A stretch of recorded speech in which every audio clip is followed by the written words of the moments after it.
8h33, já voltamos com o nosso Folha no Ar ao vivo, sempre agradecendo a você pelo carinho, pela audiência. Obrigado por nos acompanhar tanto pelo rádio quanto pelo Face, YouTube, Instagram.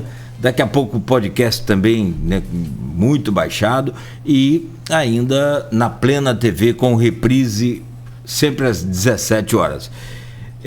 Tempo bom em Campos, céu limpo, sol com calor hoje de 32 graus. Lembrando que nós estamos no inverno, agora faz 21 graus aqui no centro.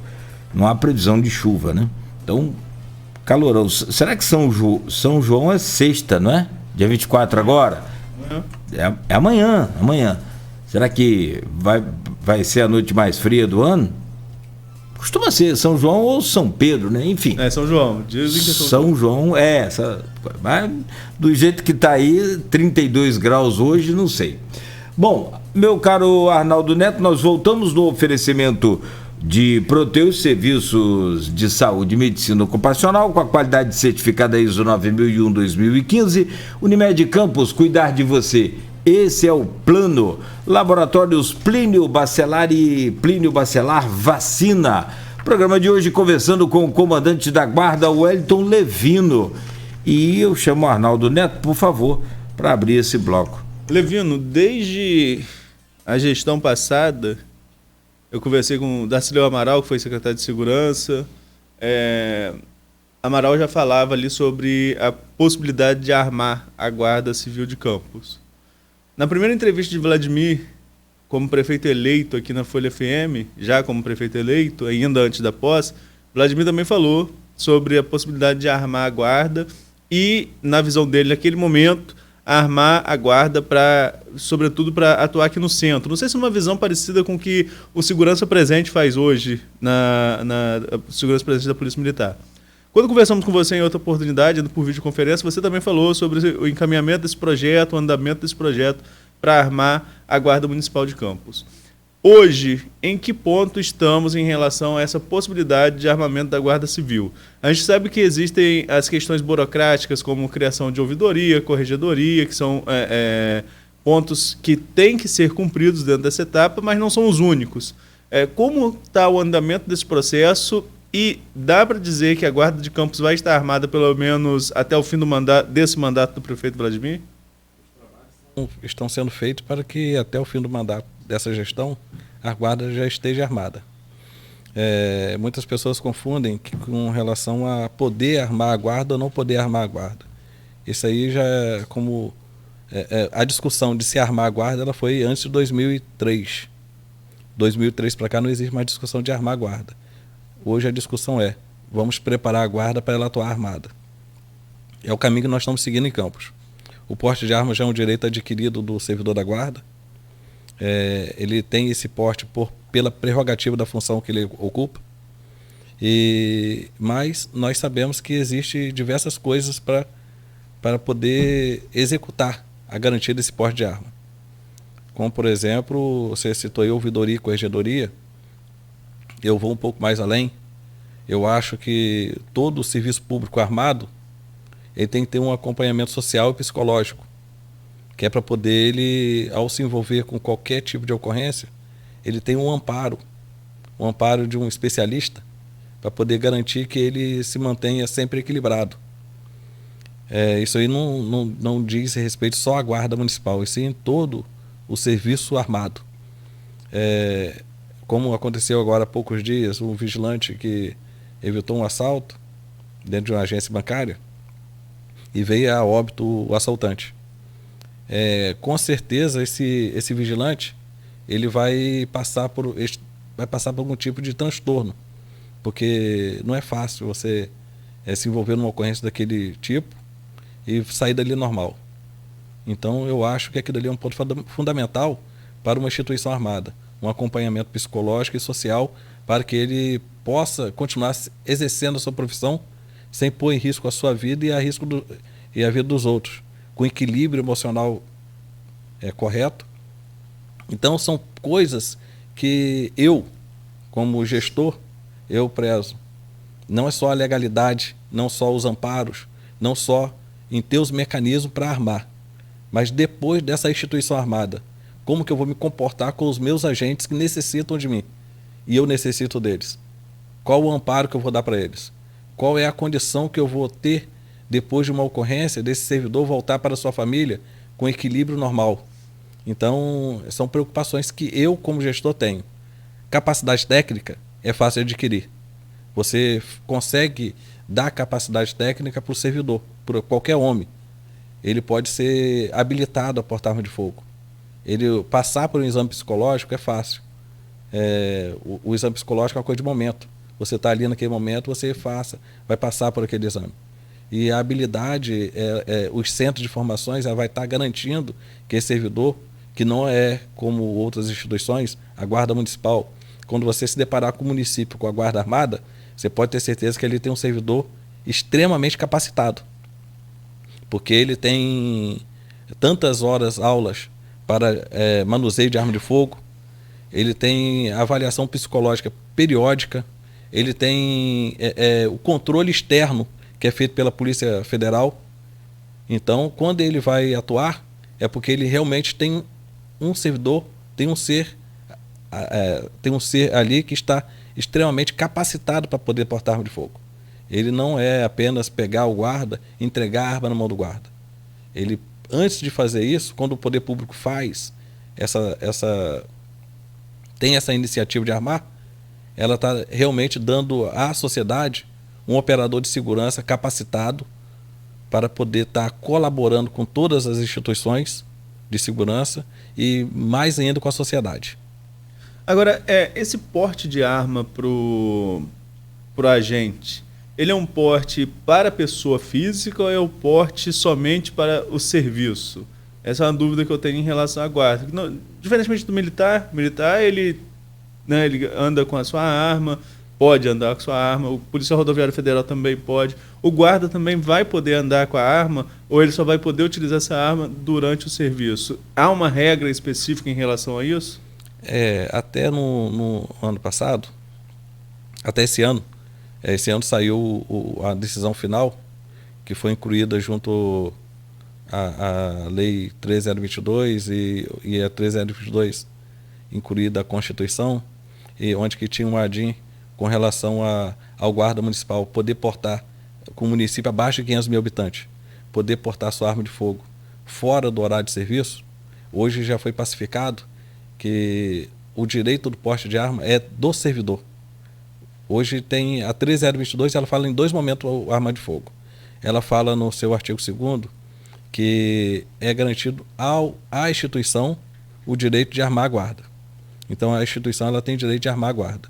E no artigo 16 ela diz que o servidor da guarda tem direito ao porte de arma de fogo.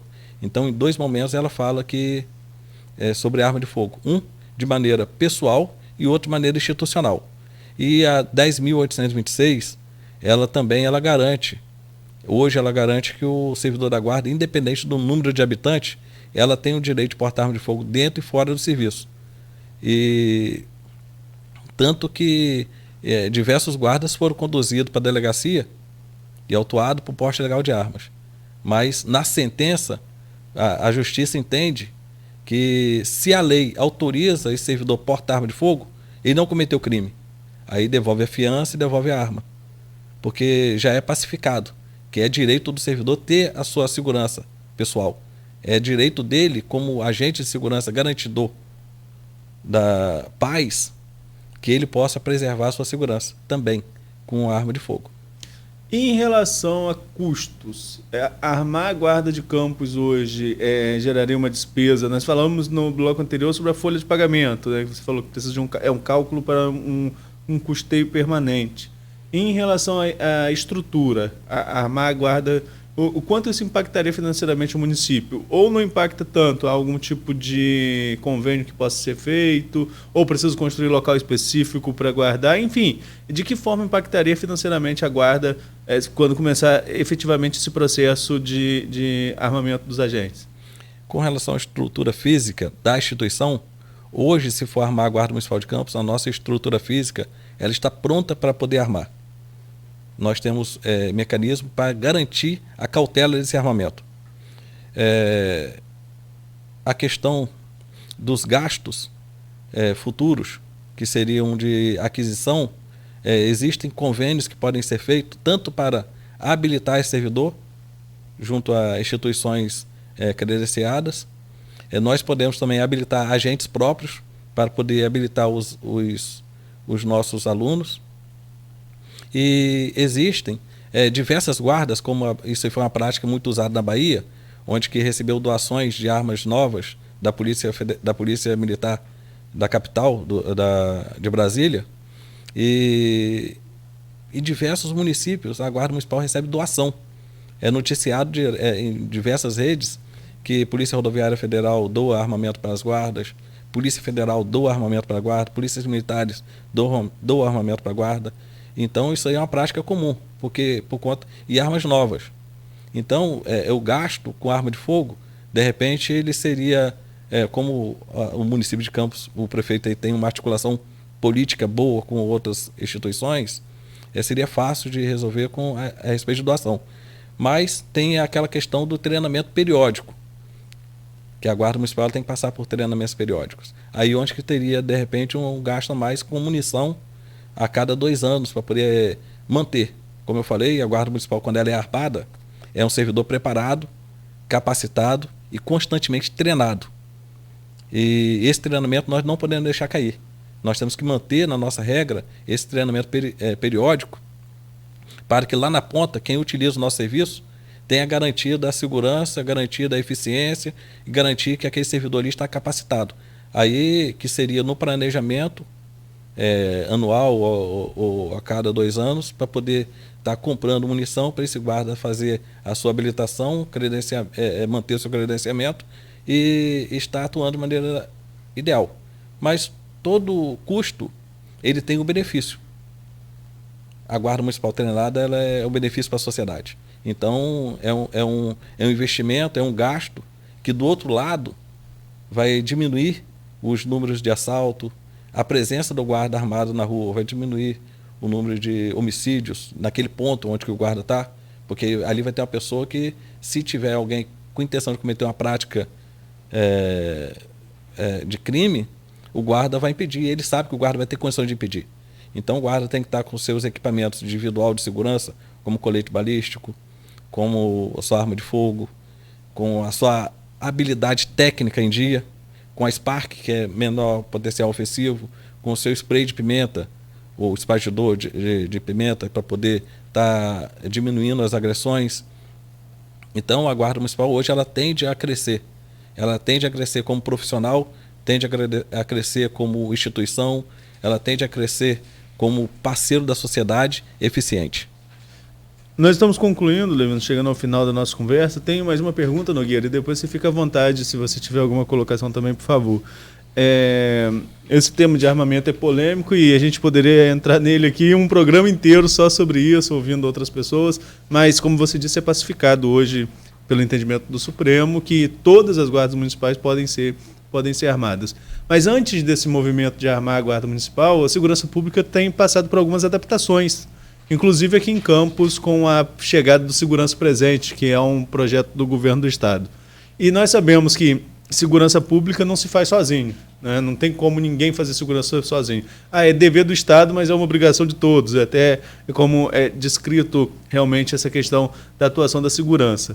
Como que funciona, Levino, hoje a integração entre as forças de segurança, tanto da parte municipal, com a Guarda Municipal, com a Secretaria de Segurança, que tem aí seu centro de imagens, que pode fornecer essas imagens também para elucidar crimes, com a Polícia Militar, com a Polícia Rodoviária Federal, diferentes esferas de administração, mas como que funciona essa integração e como que você vê, por exemplo, um programa como o Segurança Presente atuando em Campos? Já vem trazendo algum tipo de resultado concreto para a população? A segurança pública ela é dever do Estado, direito e responsabilidade de todos. Quando a gente fala Estado, a gente vê ali não só o ente estadual, temos também a União e os municípios que participam dessa parcela como agente de Estado. A segurança pública realmente ela não se faz sozinha. Ela se faz com integração, se faz com inteligência, ela se faz com informação, ela se faz com participação com a sociedade. A segurança pública é um tema constante em movimentação. ele tem um ciclo muito constante, ele muda diário. Ela tem que... E isso aí dificulta para aquele que se acomoda, mas ela é necessária para poder evoluirmos. Hoje temos a Segurança Presente, que atua na área central, onde que facilitou para o efetivo tradicional ir para a área mais afastada. A Guarda Municipal ela trabalha sim em conjunto com as polícias, seja ela Rodoviária Federal, Polícia Militar, Polícia Civil. E essa parceria aí, com certeza, o usuário, o cliente do serviço público, ele é o grande... quem leva a grande vantagem com tudo isso.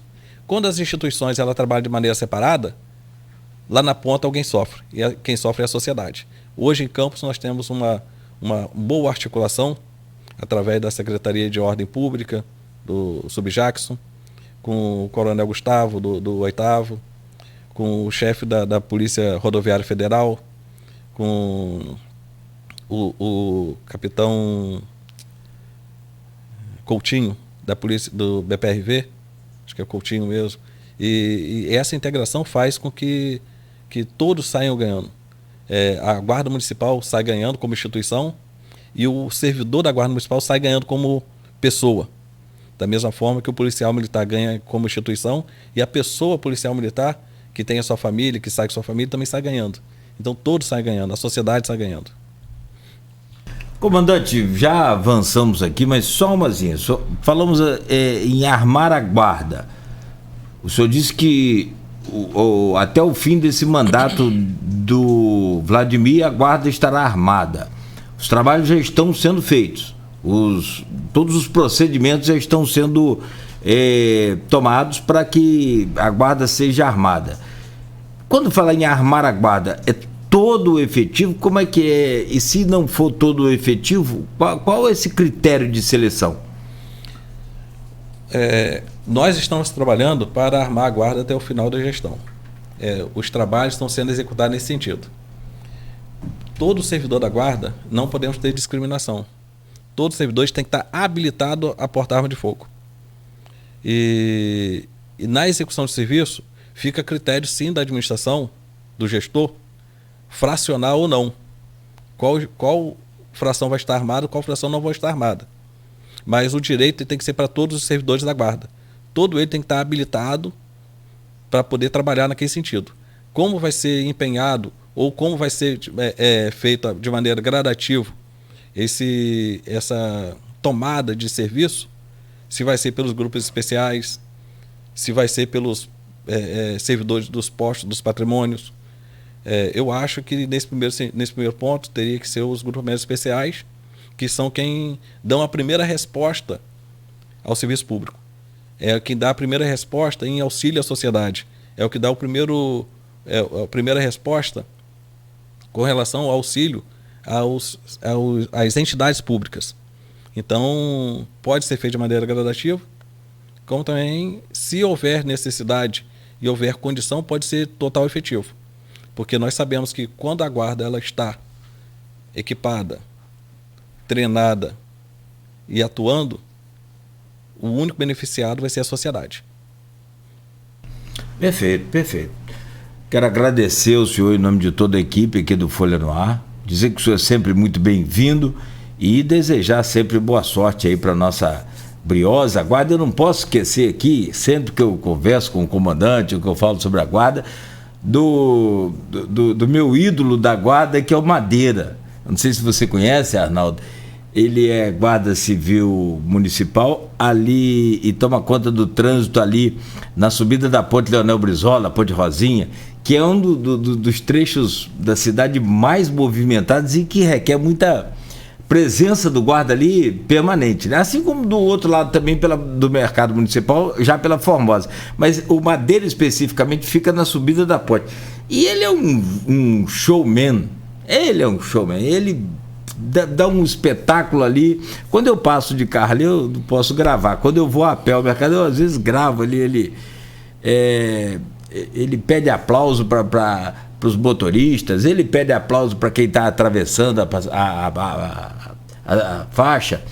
A senhora, outro dia aconteceu o seguinte, a senhorinha veio atravessando, ele pediu os carros para pararem, e a senhorinha começou a correr, ele falou, senhora, devagar, tá todo mundo aqui com a total paciência, mas tá todo mundo assistindo o espetáculo da senhora atravessar aqui. Vamos aplaudir aí. Rapaz, é um show.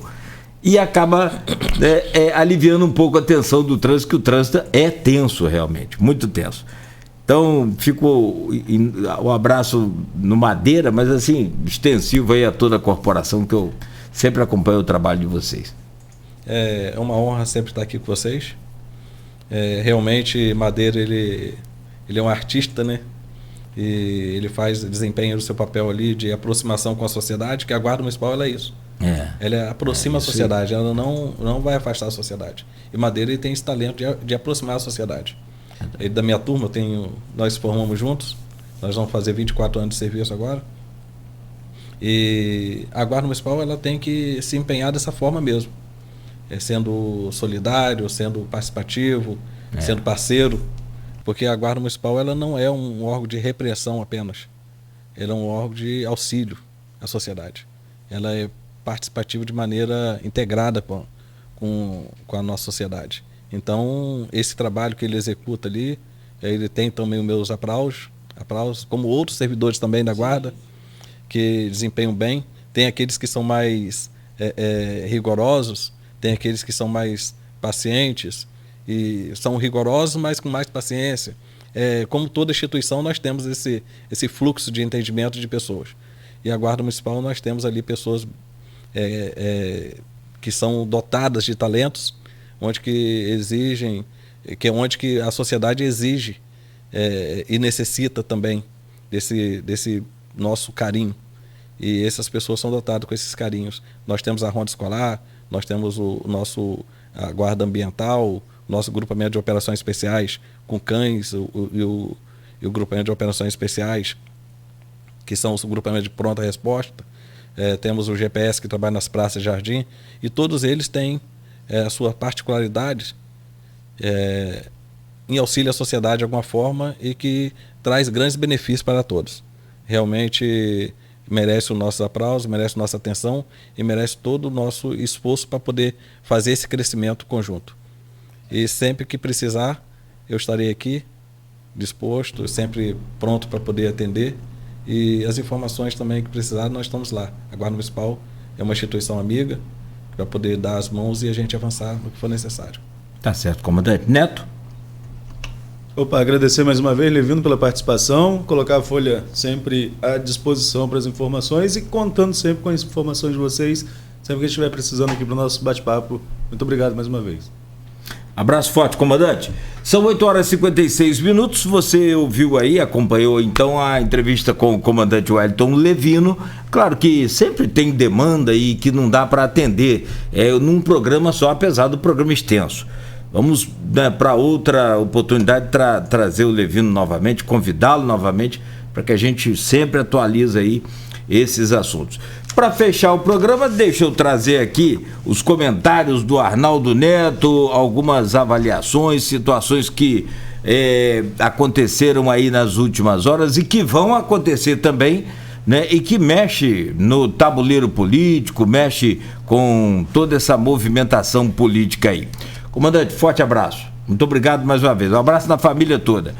Meu caro Arnaldo, tem vários assuntos aqui, vou deixar assim na pauta aberta aí para você comentar. Hoje me parece que pode definir aí o futuro de Garotinho, né, nessa questão de liberação jurídica ou não, né? Tem Nildo Cardoso cobrando lá também a esclarecimento sobre essa negociação da venda do futuro, essa renegociação.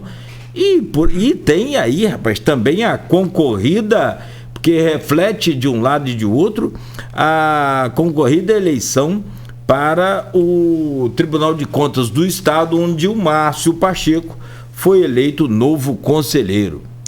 Olha, Nogueira, tem assunto para um outro programa inteiro, né? Vamos tentar resumir um pouquinho aí, tentar informar e também opinar sobre alguns pontos. A situação do Garotinho é a seguinte: hoje está na pauta do TRE, do Tribunal Regional Eleitoral, o julgamento de embargos de declaração na ação da Chequinho. Confesso a você que não vi qual das ações, mas acredito ser a ação penal, que é a que Garotinho acabou sendo preso, inclusive, dentro dos desdobramentos da Chequinho.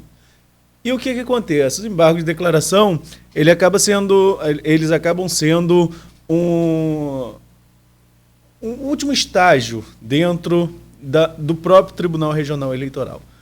Passados os embargos, a condenação começa a valer efetivamente. E com essa condenação em segunda instância, o Garotinho, obviamente, ficaria fora do cenário eleitoral para qualquer cargo, estaria impedido de concorrer à eleição. Então, uma sinalização hoje do TRE de que o Garotinho estaria condenado poderia minar qualquer tentativa de disputa de cargo público. Não existe um entendimento pacífico ainda em relação à situação eleitoral do ex-governador Antônio Garotinho. Há divergências nas análises em relação, porque não é a única condenação do ex-governador que ainda está vigente, existem outras condenações. Para ser mais sincero, pelo que me recordo, existe outra condenação que também pode impedir que ele seja candidato. Até mesmo dentro do próprio grupo político dos Garotinho, há essa falta de entendimento se poderia ou não ser candidato. De toda sorte, existem até os candidatos stand-by, né, os pré-candidatos que são stand-by, dependendo aí da situação jurídica do ex-governador. De toda forma, essa decisão hoje do TRE é muito importante porque dá uma definição em relação a essa situação, porque se passou os embargos, né, aí você já tem essa definição, o ex-governador não pode ser candidato e aí muda um pouco o cenário, já que existe uma pressão política, inclusive do próprio ex-governador, colocando seu nome como pré-candidato ao governo do estado, enquanto o filho tem uma certa proximidade com o governador Cláudio Castro, inclusive já tendo declarado apoio a ele. E essa é uma questão que podemos ter um desfecho mais tarde, mas podemos ter. O que a gente bota aqui? Está na pauta do TRE, pode ter um pedido de retirada de pauta, pode ter um pedido de vista, pode ser adiado o julgamento, então existe essa expectativa em relação ao julgamento da corte. Mudando de corte, passando da corte eleitoral para a corte de contas agora, Tribunal de Contas do Estado, ontem teve a definição, a eleição do Márcio Pacheco, o que já se desenhava. Márcio Pacheco foi líder do PSC, salvo melhor juízo, já nessa gestão do governo Whitson, que depois virou do Castro. O Castro foi chefe de gabinete do Márcio Pacheco, enquanto Márcio deputado. Há uma proximidade entre os dois. Os dois são do movimento da Renovação Carismática Católica do Rio de Janeiro. Então há uma proximidade entre eles. E o Castro entrou no jogo de vez, pedindo apoio para o Pacheco, o Márcio Pacheco, que foi eleito. O que fica desse rescaldo? Fica que tanto a imprensa carioca, Berenice Seara, do Jornal Extra, por exemplo, ela destacou isso, que o Rodrigo Bacelar teve interferência também nesse jogo. E aí, Nogueira, conversamos nos bastidores com algumas pessoas, temos que ver até onde tem lenha para queimar, né? Rodrigo virou uma potência estadual, uma potência depois que foi secretário de governo, depois que foi relator do impeachment do Whitson, presidente da CCJ, salvo melhor juízo, ou membro da CCJ, agora me falha a memória aqui, se alguém estiver ouvindo poder me confirmar, mas enfim, virou uma potência a nível estadual, mas vamos ver até onde tem lenha para queimar, porque, segundo a Berenice Seara, nessa questão da negociação envolvendo o TCE, houve também um afastamento ali do Washington Reis, que é cotado como vice do Castro, como possível vice do Castro numa pretensa candidatura à reeleição, usando os termos corretos, porque ainda estamos em período pré-eleitoral.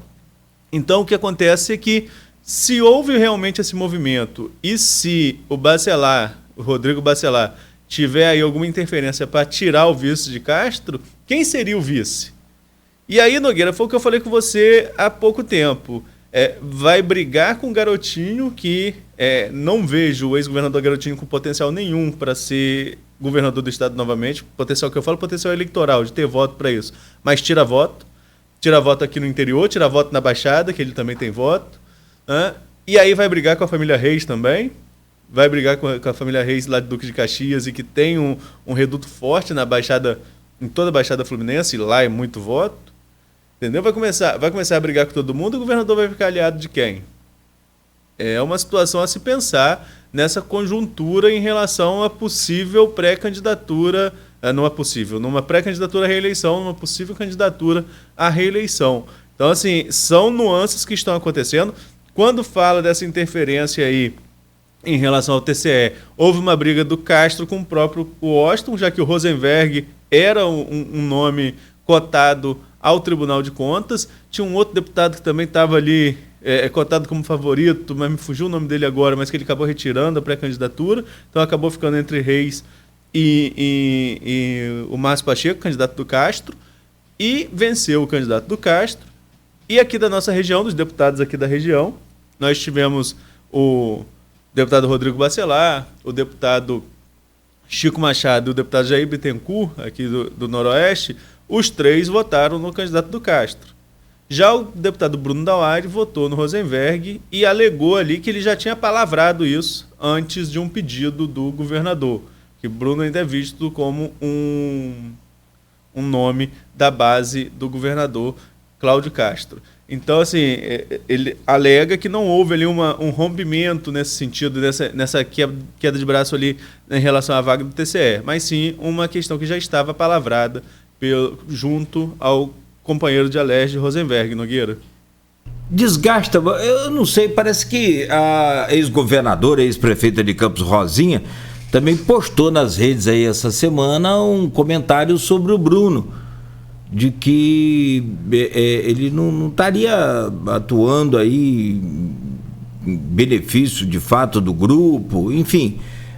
É claro que desde o começo a gente comenta aqui sobre o grupo do pai e o grupo do filho, até por conta de geração, né, Arnaldo? Acho que, não sei se eu posso afirmar assim, mas seria normal a própria geração do Vladimir é uma, e aí a geração do Garotinho. Então os amigos do Garotinho são, né, uns, e os amigos do Vladimir são outros. Tanto é que na eleição passada o Vladimir apoiou claramente o Bruno e declara o seu apoio à pré-candidatura para a reeleição do Bruno Dauaire também. Isso não desgasta mais ele, essa questão dele ter votado no Rosenberg? Não sei, porque... Ou deixa o grupo meio que um pé lá, pé cá? Eu acho que hoje o grupo do ex-governador Garotinho está muito mais próximo da família Reis do que do próprio governador Cláudio Castro. Você tem aí, por exemplo, uma proximidade mesmo com o Washington, ex-prefeito Duque de Caxias, com o Garotinho, as citações, digamos, carinhosas aí, entre eles nos eventos em que estão juntos. Então, assim, há uma proximidade. Então, acho que nesse ponto não há um desgaste, não. E esse fogo amigo dentro do grupo do Garotinho não é uma coisa nova, né?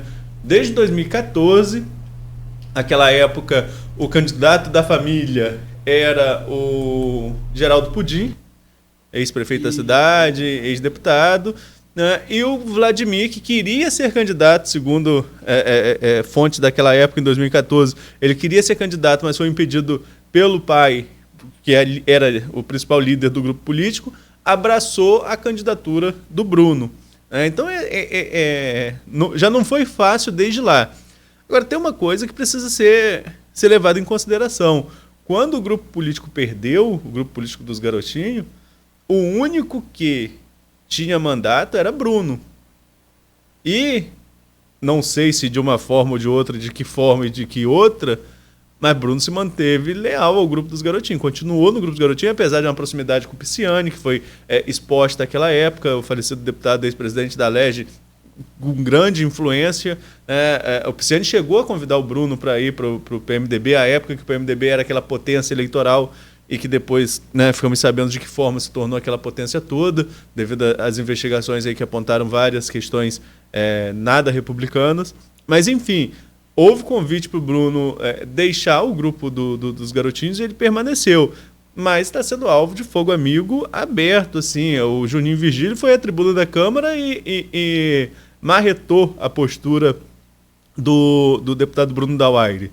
Mas Juninho também é pré-candidato a estadual e deve estar querendo os votos desse grupo do Garotinho. Entendeu? Então, é assim, às vezes a gente acompanha o movimento, mas a gente vê qual é a intenção desse movimento. É estritamente eleitoral. E o vídeo do Juninho Virgílio falando sobre isso foi realmente, como você colocou, republicado pela ex-prefeita Rosinha. Rosinha, que tem comentado, inclusive, no Facebook da Folha 1, quando as matérias são pertinentes à família. Então, ela tem entrado aí meio que de cabeça aí nesse jogo da política eleitoral. Ela que tinha ficado um pouco afastada, né? Mas agora já está, digamos, em modo campanha. Vamos ver campanha para quem e para que cargos, né? Isso que ainda está sendo definido dentro do próprio grupo político, Nogueira. Olha, recapitulando aí seus comentários, eu sinceramente só acho muito caro perder o Washington Reis.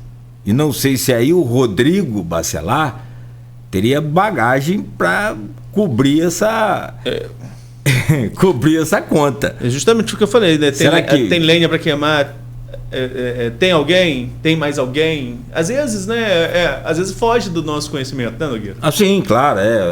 Às vezes, Arnaldo, aqueles bastidores de lá que principalmente eu não tenho acesso, não sei você, mas pode ser que seja tudo muito bem acertado previamente entre governador e deputado, né? Eu acho que os próximos dias serão fundamentais, porque a gente acompanha muitos bastidores da política.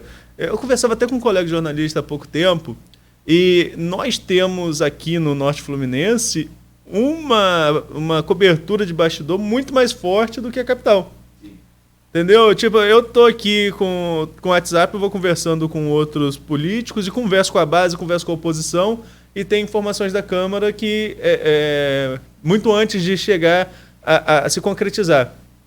Né? Não só eu, os outros colegas também, o Aldir, a Luiz, e de outros veículos de comunicação também, a gente tem essa coisa de conversar com a fonte que na capital não tem tanto, não tem aquela cobertura de toda a sessão da LERJ, entendeu? Não tem esse dia a dia. Não, e aí fica o exemplo aqui, lembra? O ponto final trouxe, antecipando a decisão que a justiça ia agir se a Câmara não resolvesse aquele embate. Foi antecipado. Sim, a gente tem um bom arsenal, digamos assim, de bastidor. Na capital, são poucos os jornalistas que fazem isso. E eu acho que de maior destaque hoje, né, você tinha aí o Capelli no Globo também, que era do Dia e foi pro Globo. Tem um outro aqui que está no Metrópole, que está me fugindo o nome dele agora. Tem uma menina também muito boa no outro jornal, acho que é o Dia. Mas tem um que está no Metrópole agora, me foge o nome dele no momento, mas enfim. Guilherme Amado, também no Metrópole, que fazia essa questão de bastidor, mas hoje ele está fazendo mais país.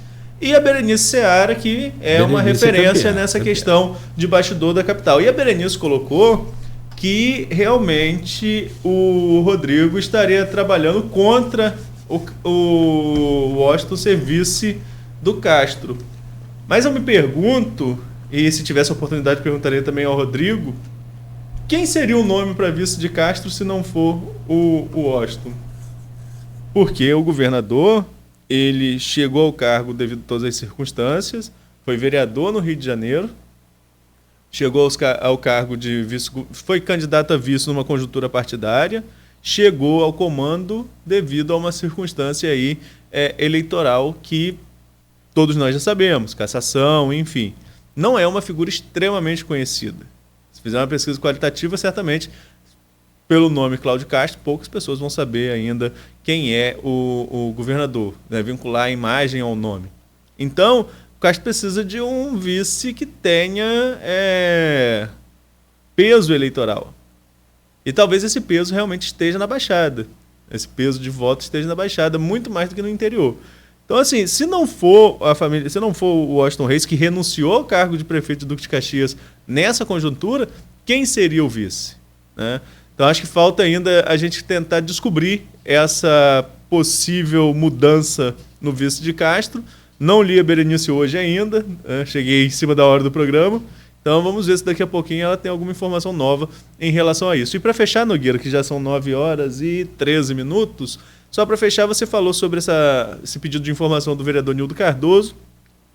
Considera um pedido de informação totalmente pertinente. Esse é um processo que eu acompanhei lá no começo, esse processo da venda do futuro, e o tempo passa, né? Quando a gente vai ver quanto tempo que isso aconteceu, que a gente tem a noção de quanto o tempo está correndo.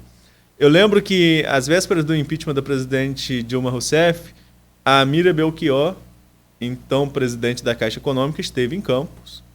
Nós tínhamos uma informação, a Joseli Matias tinha informação de trincheira, lá de Brasília. Joseli Matias, que é editora do Online, me passou a época eu era repórter de política. A Joseli me passou que tinha informação de trincheira de que um novo empréstimo estava para acontecer. E era novidade, né? 2016 isso. Era uma novidade, um novo empréstimo, porque já tinha havido um empréstimo anterior, junto ao Banco do Brasil, em 2014, e viria um novo empréstimo aí, a chamada Venda do Futuro. Bem, eu fui para lá, e é aquele negócio, né? Coletiva só se fala o que quer. Eu procurei qual era o carro da Mira Belchior e fiquei na porta do no sol esperando ela voltar pro carro. O que ia acontecer no palco ia estar na rede social, ia estar no release, então fui para lá. Quando ela veio, eu fui para cima e comecei. Presidente, há possibilidade de um novo empréstimo, uma renegociação?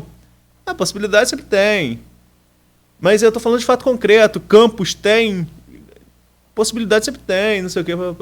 Eu falei, esse empréstimo já está fechado, esse dinheiro sai amanhã, presidente? Ela olhou para trás, ela entrou no carro, olhou para mim, riu e bateu a porta. Eu cheguei no jornal e falei com a Luísa, pode manchetar que esse dinheiro sai. A não resposta é mais resposta do que resposta. Silêncio, né? Às vezes fala mais. Fala muito alto, mais. E concretizou. Quando eu acompanhei esse processo também na Câmara, todo mundo falava dos 10%. No pós, em 2017, quando tivemos aquela surpresa das faturas maiores do que os 10%, eu fiz uma matéria, ouvi o Dr. Edson Batista, um garotista histórico, e o próprio Dr. Edson, não, é 10%. Conforme uma resolução do Senado que permitia o uso de 10% dos royalties para a quitação desse empréstimo. E não era. E aí houve um movimento jurídico vitorioso do governo Rafael, com o apoio definitivamente importante da Câmara por meio do Robson Maciel Júnior, que era procurador do Legislativo à época, e se garantiu que Campos pagasse 10% dos royalties para a Caixa Econômica. A Caixa não concordou, virou uma questão judicial e essa dívida só vem aumentando.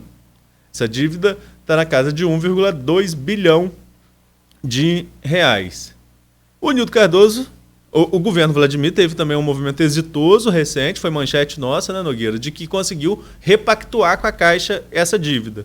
Importante porque coloca o município com possibilidade de crédito, inclusive saiu aí uma matéria na edição da última terça-feira, da última quarta-feira, desculpa, falando justamente sobre isso, que Campos agora está aí com crédito positivo.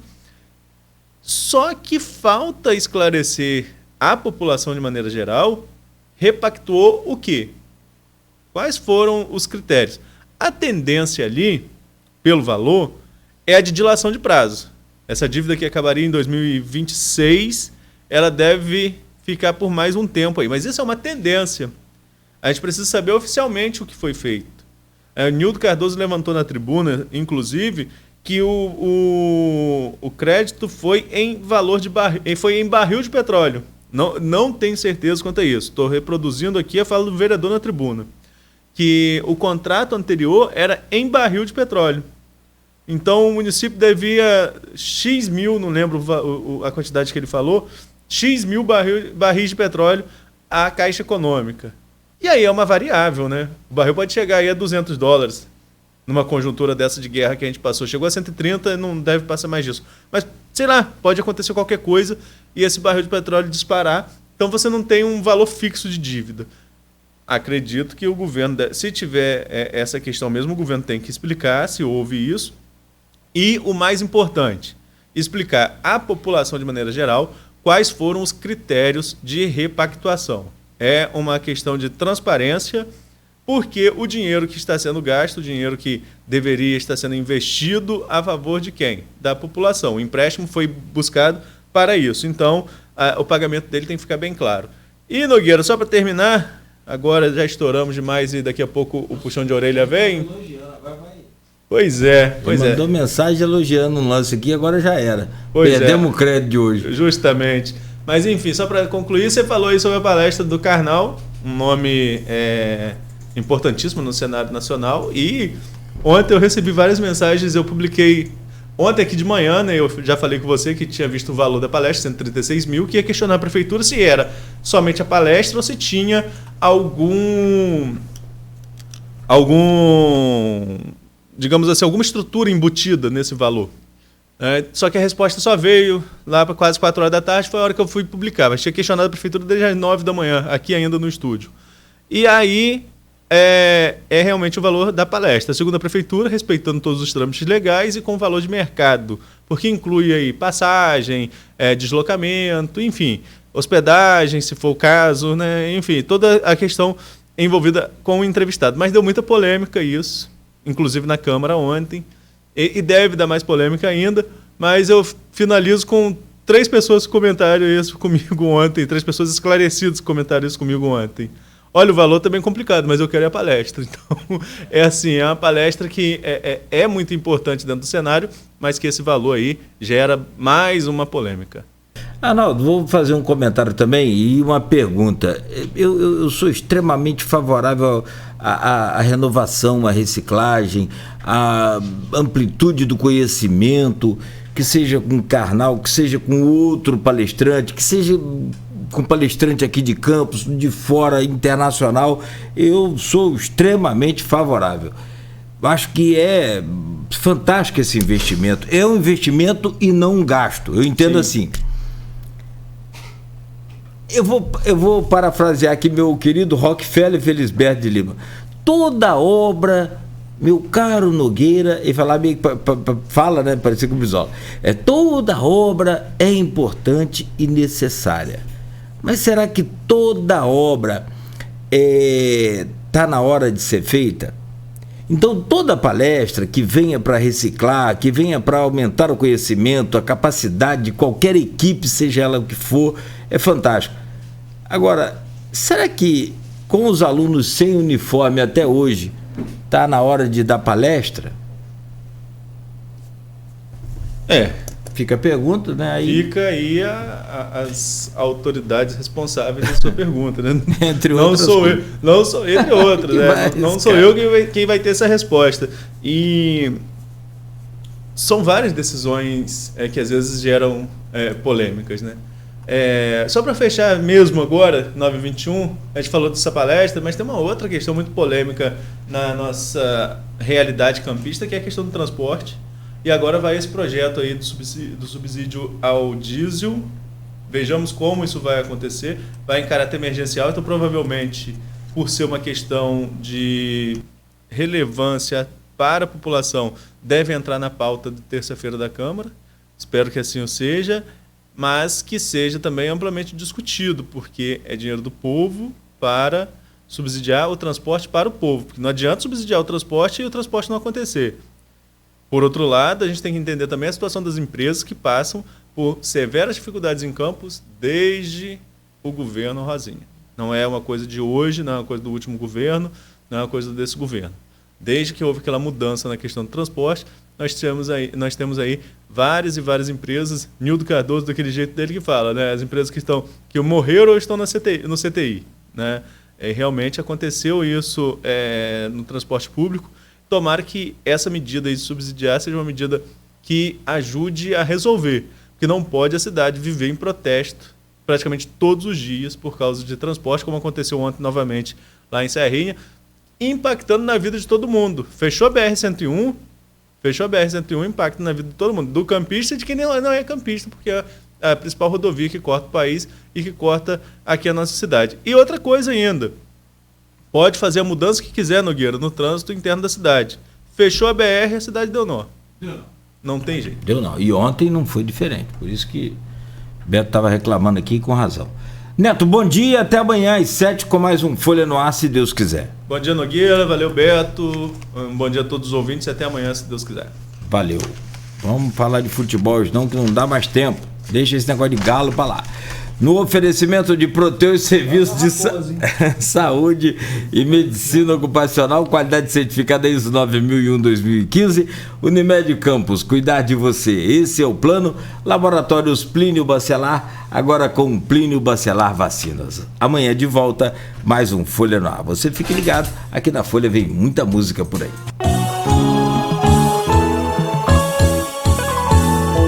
Folha FM 98,3